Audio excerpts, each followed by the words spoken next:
Assalamualaikum warahmatullahi wabarakatuh. Alhamdulillah, selalu kita bersyukur pada Allah Subhanahu wa Ta'ala. Dan tentu hidup ini harus terus banyak belajar dari apa saja, termasuk dari kisah-kisah yang disebutkan dalam Al-Quran. Dalam kitab yang ditulis oleh Hamid Ahmad At-Tahir tentang kisah-kisah Al-Quran, dituliskan tentang kisah Luqman.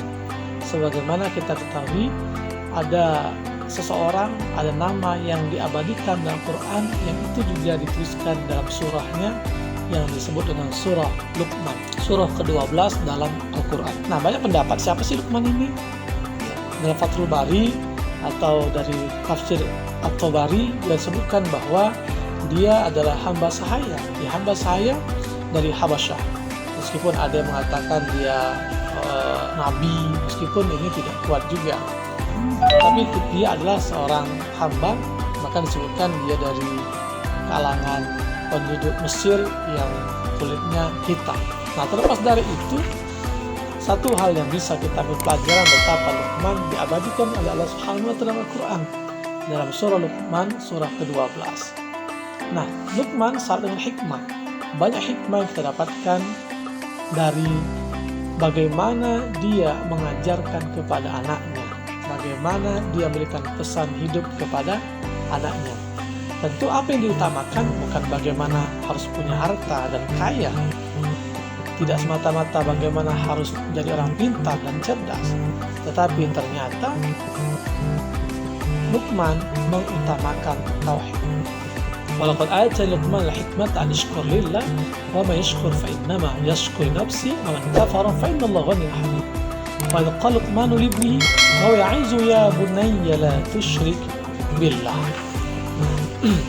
Ini penting, apalagi kalau kita mengingatkan, mau menguatkan anak-anak kita hari ini, betapa perkara utama yang mesti dipesankan, ditanamkan kepada anak kita adalah perkara tauhid, menjadikan Allah satu-satunya Tuhan yang disembah, tempat kita minta, mengadu, dan seterusnya. Karena tauhid ini bukan perkara sepele, tauhid bukan perkara biasa, tapi dia perkara utama.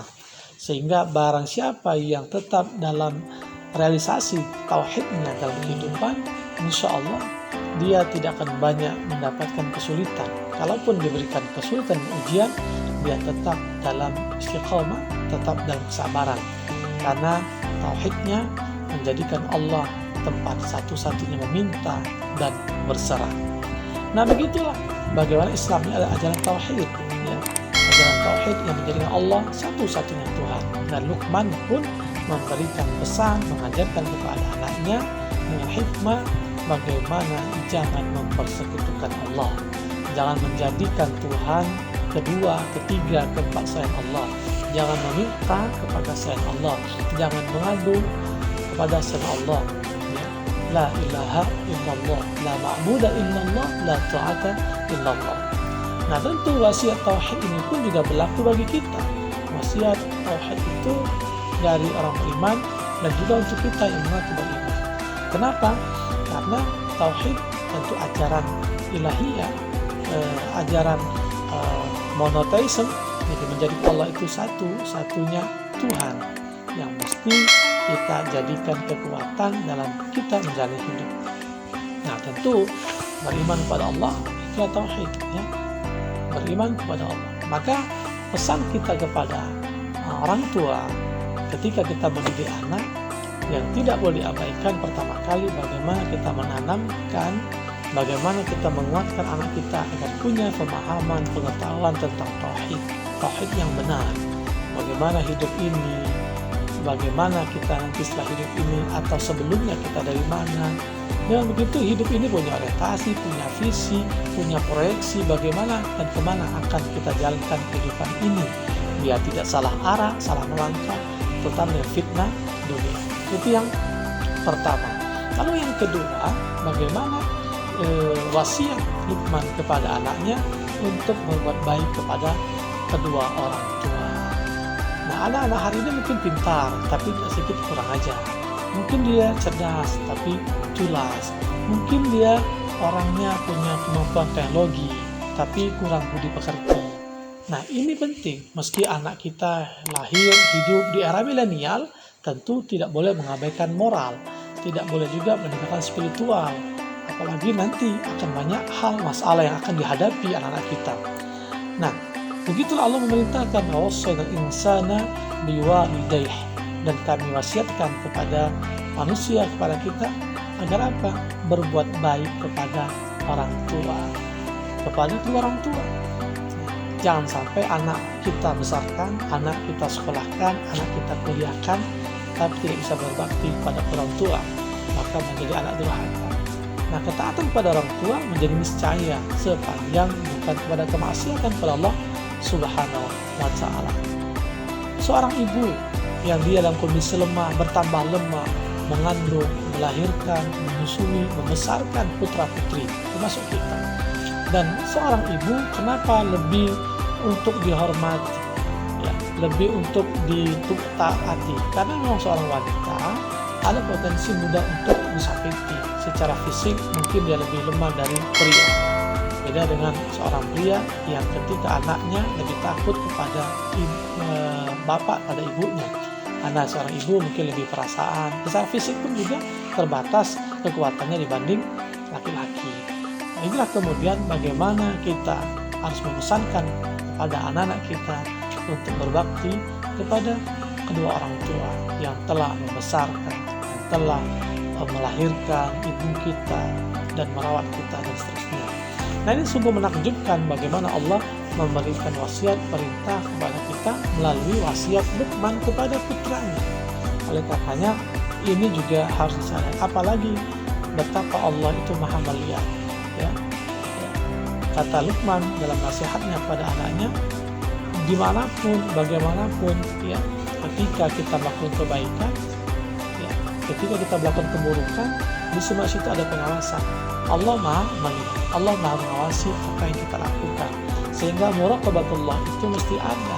Bagaimana hidup ini akan terarah kalau kita merasa punya selalu pengawas Allah. CCTV saja yang digunakan di rumah, di ruangan itu untuk memantau aktivitas.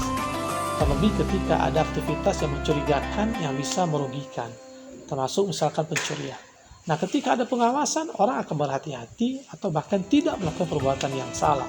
Nah, begitu pula dengan kehidupan kita. Kalau kita merasa punya muraqabah, selalu dihadirkan bahwa Allah Maha melihat, insya Allah kita akan lebih terjaga. Lalu yang ketiga, wasiat Luqman terhadap anaknya terkait dengan ibadah. Ya bunayya aqimus shalah. Tetap ibadah itu adalah menjadi penting, ya. Karena ketika sudah akidahnya lurus, tauhidnya bagus, ibadahnya pun terus menerus. Tidak boleh meninggalkan ibadah bagi anak-anak kita. Pesan penting, sholat apalagi utama, tidak ada alasan tidak melaksanakannya. Ketika kita terbiasa bahkan mengingkari sholat sebagai kewajiban, sengaja meninggalkan, bisa saja menjadikan kita keluar dari agama. Tapi ketika kita meninggalkan dengan alasan malas, sibuk, tapi masih yakin bahwa itu kewajiban, itu bisa dikategorikan pada dosa besar. Karenanya penting untuk kita terus menasihati anak kita agar sholat, ibadah kepada Allah Subhanahu wa Ta'ala tetap dilakukan dalam kondisi apapun. Yang terakhir, betapa pesan dan nasihat Luqman yang diabadikan dalam Al-Quran ini terkait bagaimana kita juga memiliki akhlak, ya, akhlak kepada sesama. Tidak boleh sombong, tidak boleh angkuh, merasa tinggi, merasa bisa. Baik menjadi orang tahu, tapi jangan merasa paling tahu. Boleh menjadi orang baik, tapi jangan merasa paling baik, ya. Jangan kemudian kita melihat orang, ya, melihat dengan merendahkan orang, ya, seolah-olah kita yang paling tinggi, seolah-olah kita yang paling bisa. Jadi jangan kita malingkan wajah orang kepada orang ketika orang dengan kita bicara, orang meminta bantuan kita ogah, kita merendahkan orang dan lain sebagainya. Tentu keangkuhan ini satu sifat yang Allah tidak suka. Innallaha la yuhibbu kulla mukhtalin fakhur. Karena keangkuhan, kesombongan itu pakaian setan dan tidak layak sebagai manusia yang kita punya keterbatasan, merasa kita punya dengan segala kemampuan lalu kita angkuh kepada teman dan sesama.